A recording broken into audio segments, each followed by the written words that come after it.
So human resource planning process appears like this. If you consolidate all that we have discussed, the issues involved in human resource planning, where it starts and where it ends, appears in this slide. So the overall environment, internal, external environments are to be analyzed and understood. And one should keep in mind the organizational objectives and policies while planning for manpower.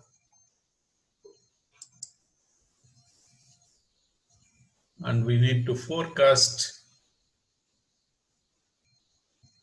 the HR needs and HR supply. What mode the organization is, whether the organization is going to expand its activities or diversify its business, or any plans to bring change in its system, any plans to change its technology process. So keeping all this in mind, we should forecast the HR needs and HR supply. In programming, HRP implementation. So we should prepare the program for meeting the requirements of manpower in the organization, and we should implement the decisions that are taken at the HR level and evaluating the decision. There's control and evaluation of program. So here we see whether we have surplus manpower. If at all the organization has more than required manpower, they can restrict hiring.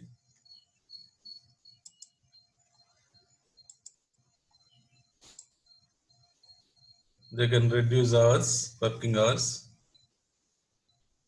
They can give VRS offers, layoffs. All these are the steps to be taken to reduce the surplus manpower.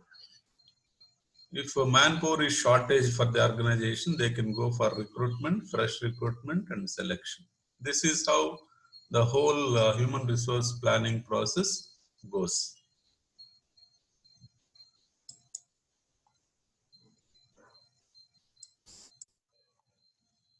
What are the organizational objectives and policies? Any organization for that matter, small or big, irrespective of its size and nature, definitely would have certain goals. Every organization have policies to carry out its activities. So these objectives and policies are more important for the organization. So in the process of achieving these objectives by implementing its policies, HR plans need to be based on organizational objectives. So keeping in mind the goals and objectives of an organization, these plans are made. Any department, not just the HR department, even other functional departments also plan for its activities, keeping in mind the organizational objectives. So ultimate goal is to reach that. All these different functional departments plan and try to achieve the corporate goals of the organization. Here, HR plans need to be based on organizational objectives. There should be a perfect match between HR policies and business policies and HR plans and objectives of the organization. So here the main aim of HR department carrying out its all practices are to achieve the organizational objectives. So the role of human resource planning is to subserve the overall objectives by ensuring availability and utilization of human resources. It's a major function. HR is a major function. Here, HRP plays a significant role in subserving the overall objectives, ensuring availability and utilization of human resource. It is the job of human resource planning and human resource department to ensure the sufficient manpower is made available and their effective utilization. So in developing all these objectives, specific policies need to be formulated to address these certain questions. Definitely there must be some guidelines to which helps the organizations to carry its activities. So policies are the guidelines. They give a framework, they provide a framework to within which all the works or activities of the organizations to be carried out. Here, these are the questions to be addressed. Are vacancies to be filled from promotions from within or hiring from outside? So, whenever vacancies arise in the organization due to many reasons, due to retirement of employees, death of employees, or any other such kind of reason. I mean, turnover, employee turnover, VRS, all these are the reasons through which, this causes the vacancies that arise in the organization. All these vacancies are filled how? Whether you promote the people who are working in the lower positions to higher positions within the organization, or you take from outside. So here you should be very specific. This is a policy matter of the organization. So they formulate a policy, they make a policy whether to promote people to higher responsibilities from within the organization or hiring from outside. Then how do training and development objectives interfere with the HRP objectives? So this is one part of this. Training and development is part of human resource planning. Once the employees are taken, once hiring is done, they should check whether the knowledge is sufficient to meet the requirements of the business operations or not. Whether there is a need for training and development of the employees. So here objectives of training and development are very clear that the employees' knowledge should be enhanced. They should keep updated in all matters of the organization. Employees should be made prepared to face the challenges. So these are the objectives of training and development. So they definitely interfere with the HRP object. HRP objectives are broader perspective. This overall, keeping in mind the overall objectives of the organization, human resource department will have its objectives through its human resource planning. So there should be a match between objectives of training and development and as well as human resource planning objectives. The aim of both are same. Then what union constraints are encountered in HRP and what policies are needed to handle these constraints? So definitely when more people are working in the same roof, the same organization, they come together and form into an association, that is union, to protect their interests, employees' interests. So while planning for human resources, while making policies with regard to manpower, definitely the unions interfere in that matters. They may object certain things. with regard to service conditions, pay related issues, or health related issues, and many other welfare measures. In all these issues, definitely unions will have their say in that. They may interfere in this with this human resource planning policies. So how to handle such issues? Then how to enrich employees' job?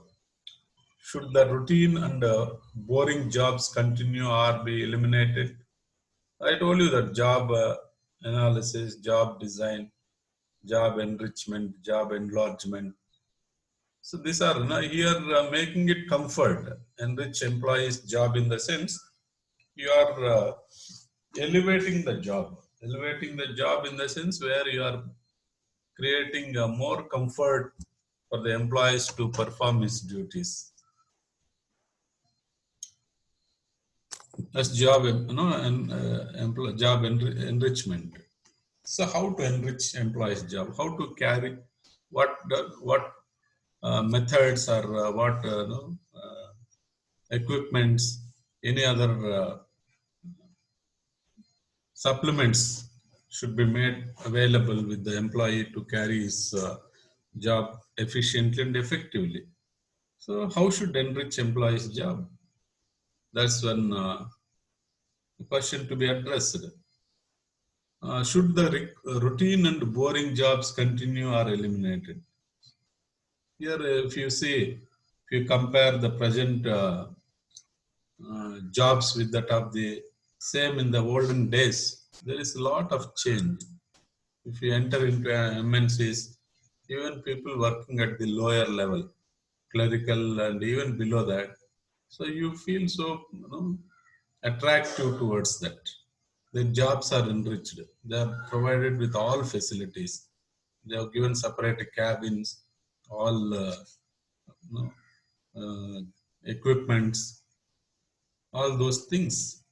Information flow from one place to another place. Facilities they provide.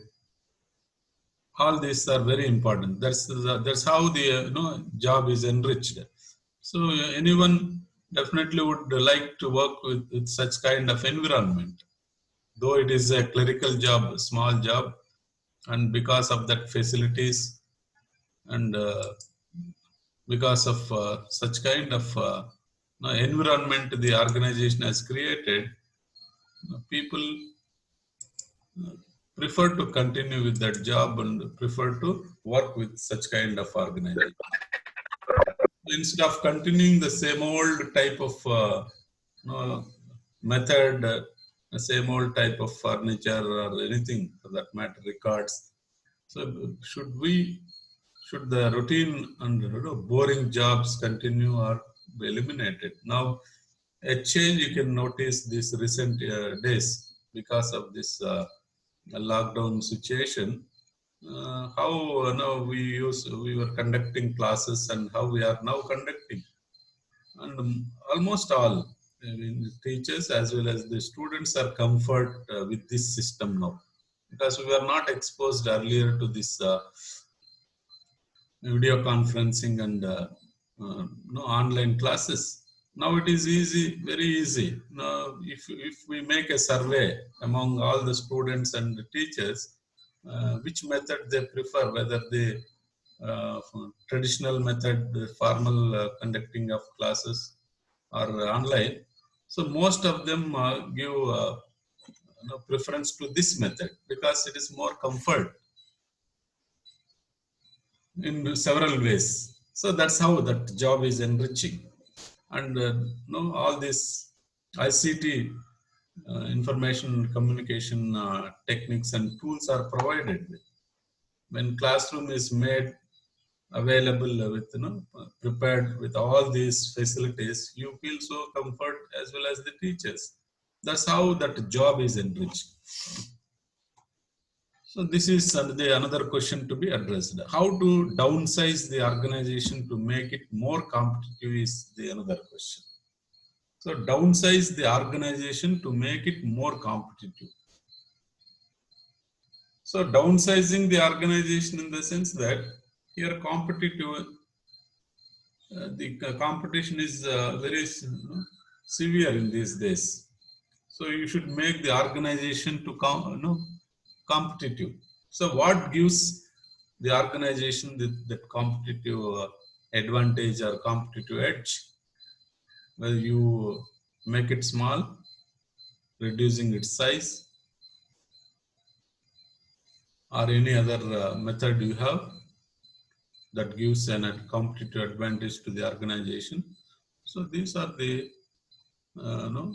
questions to be addressed while policies are formulated with regard to human resources.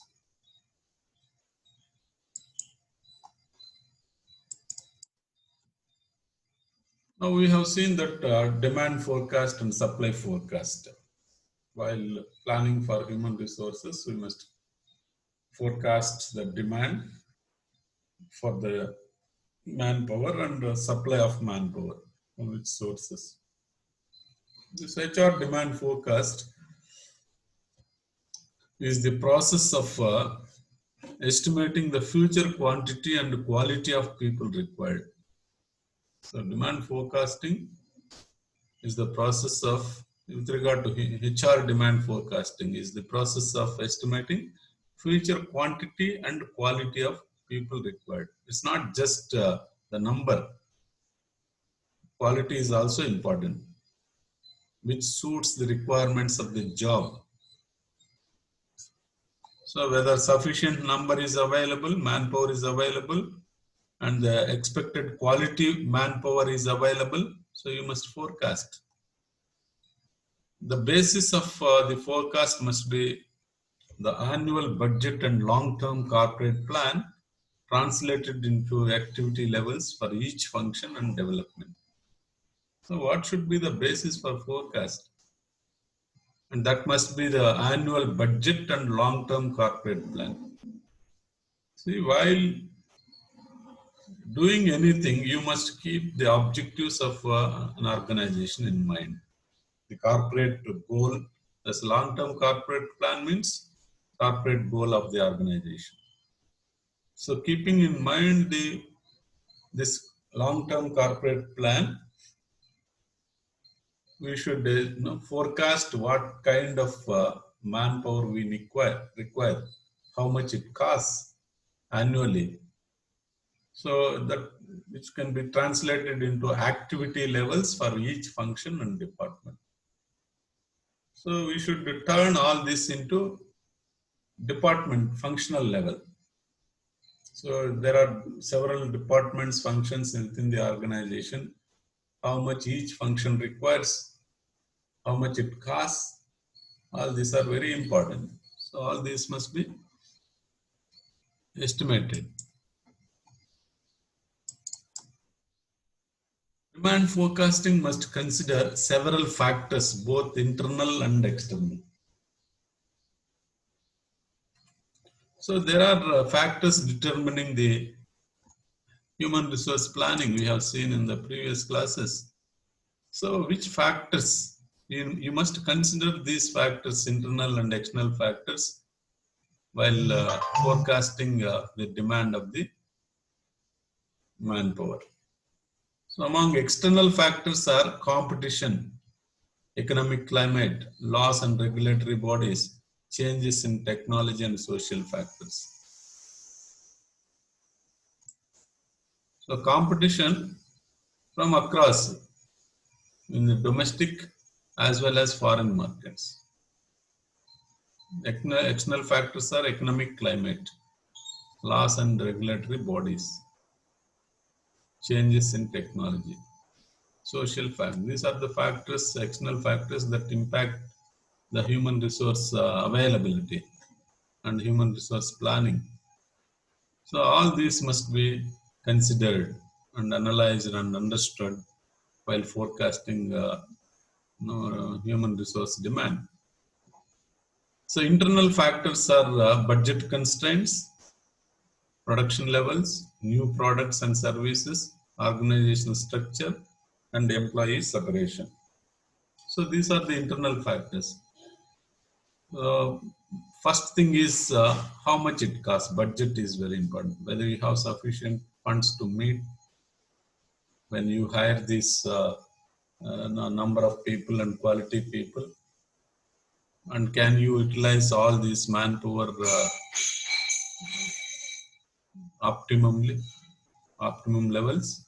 So what are your production levels? You need this number of manpower. The new products and services. If you are going to produce new products and provide new services, manpower requirements you should estimate what kind of people you need for this, and the structure of the organizational structure, and employee separation. So here employee separation, employees are classified, separated based on the specialization. And when you open the new branch, you send a group of people over there separating the available employees. All this should be kept in mind.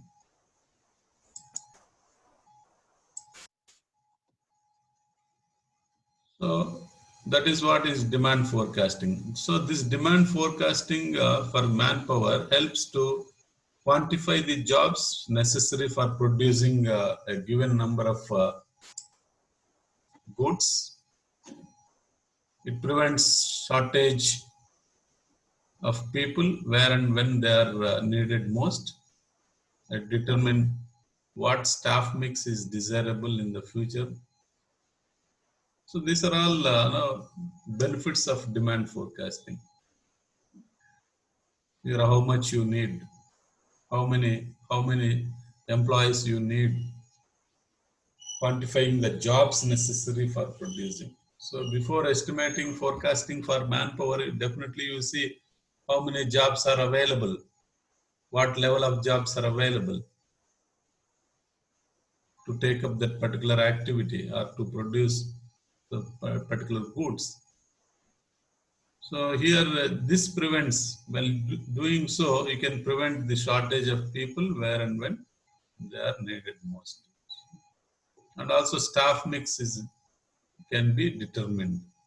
So what kind of people we require, how many supervisors, how many managers, and how many workers you need, foremen you need, all this can be determined.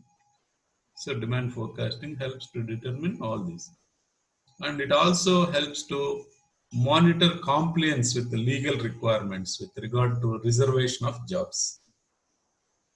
So there is a legal provision that you should take disabled candidates, some people from you know, socially backward classes, all those things. So law is there. So you need to comply with the legal requirements while recruiting, while employing the people. So it also helps to assess appropriate staffing levels in different parts of the organization so as to avoid unnecessary costs. So staffing levels is nothing but recruiting, selection, and training, and all that comes under staffing. This can be subdivided into different functions again: recruitment, training, selection, promotion, all that comes under staffing levels. So assessing appropriate staffing levels in different parts of the organization.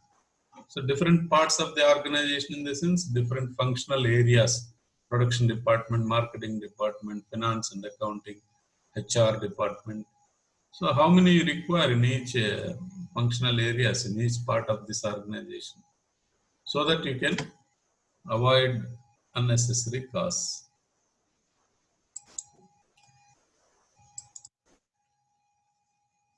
So these are the techniques, forecasting techniques we use for manpower estimation: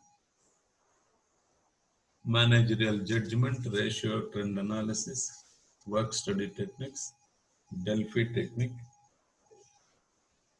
and flow models, other techniques.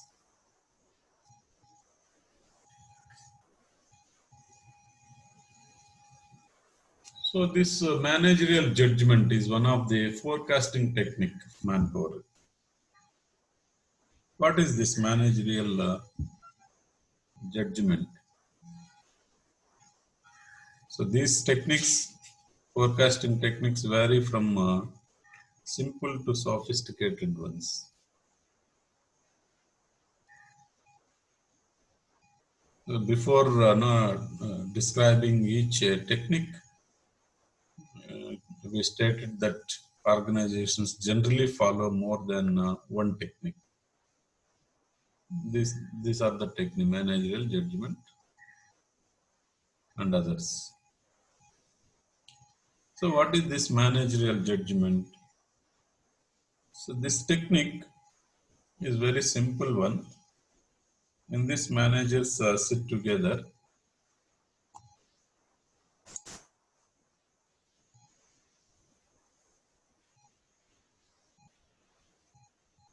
discuss and arrive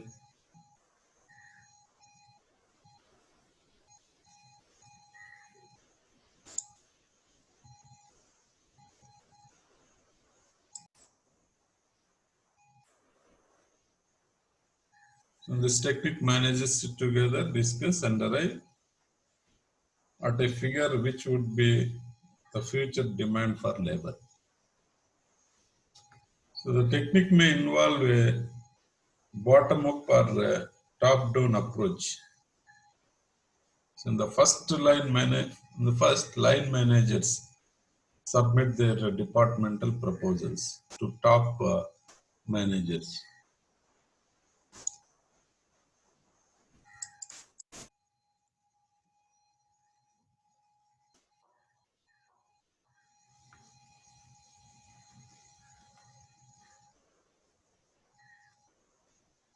Who in turn arrive at the company forecast. So in the top-down approach, top managers prepare company and departmental forecasts. So these forecasts are received with departmental heads and agreed upon. So neither of these approaches is accurate. A combination of the two could yield positive results. So in the bottom-up approach and the top-down approaches, in both the approaches, departmental heads are provided with broad guidelines, armed with such guidelines, and in consultation with the human resource planning section in the HRM department, departmental managers can prepare forecasts for their respective departments. Simultaneously, top HR managers prepare company forecasts. So a committee comprising departmental managers and HR managers will review the two sets of forecasts and arrive at unanimity, which is then presented to top managers for their approval. So this is how the forecast will be done under this managerial judgment technique. So managers sit together, discuss and estimate. So two approaches they follow: bottom-up approach and top-down approach. So managers, top managers, they prepare their estimations, and department heads, the managers also prepare their requirements department-wise. Finally, they come together and review that both the sets of the estimates and come to a consensus, that's unanimity, and send it to the top management for its approval. That's how the demand forecast will be done under, as according to managerial judgment.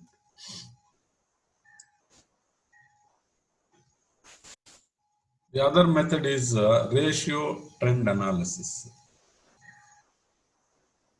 So this is the quickest forecasting technique.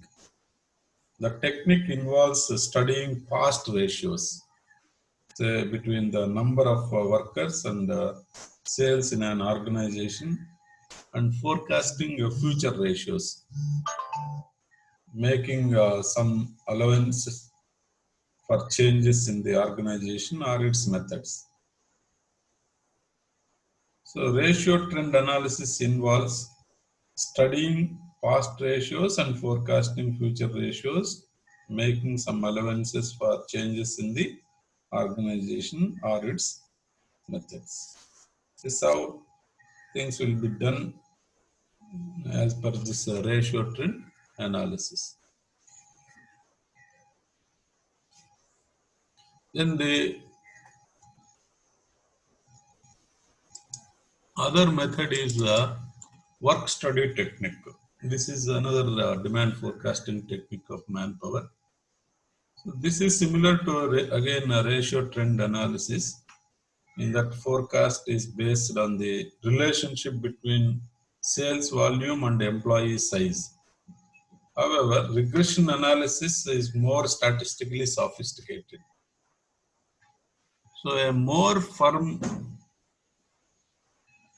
draws a diagram, so depicting the relationship between sales and workforce size. So this is more or less similar to ratio analysis, ratio trend analysis, with a little difference. Here regression is used, the regression analysis is used for forecasting the manpower requirement. The other method is work study technique. So this technique is a method of forecasting personal needs. Work study technique can be used when it is possible to apply. Work measurement to calculate the length of operations and the amount of labor required. So the starting point in a manufacturing company is the production budget, prepared in terms of volumes of saleable products for the company as a whole, or volumes of output for individual departments. So the budgets of productive hours are then compiled using standard hours for direct labor. The standard hours per unit of output are then multiplied by the planned volume of units to be produced to give the total number of planned hours for the period. So this is then divided by the number of actual working hours for an individual operator to show the number of operators required. So allowance will have to be made for absenteeism and idle time. So one example, one procedure would be followed. One example, now let us see that. Planned output for next year, for example, 20,000 units. Standard hours per unit, 5 hours. So 20,000 units planned output for the year, and per unit it takes 5 hours, standard hours per unit. Planned hours for the year, 1 lakh hours, planned hours for the year, 1 lakh. So productive hours per man or per year. Productive hours per man or per year. Here we allow normal overtime, absenteeism, and idle time. That's 2,000. So this is per man, per employee per year.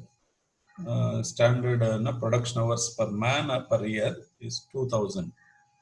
So number of direct workers required, you can calculate now.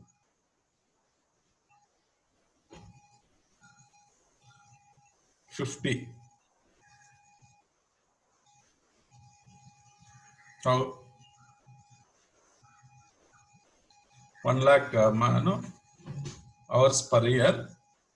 Per man, one employee can work 2,000 hours. So 1 lakh divided by 2,000.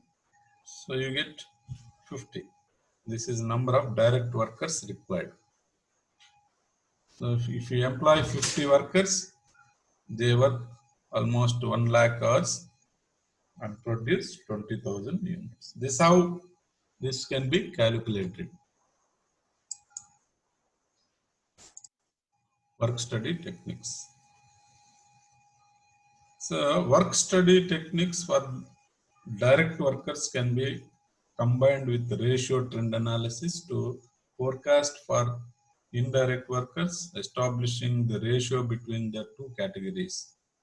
The same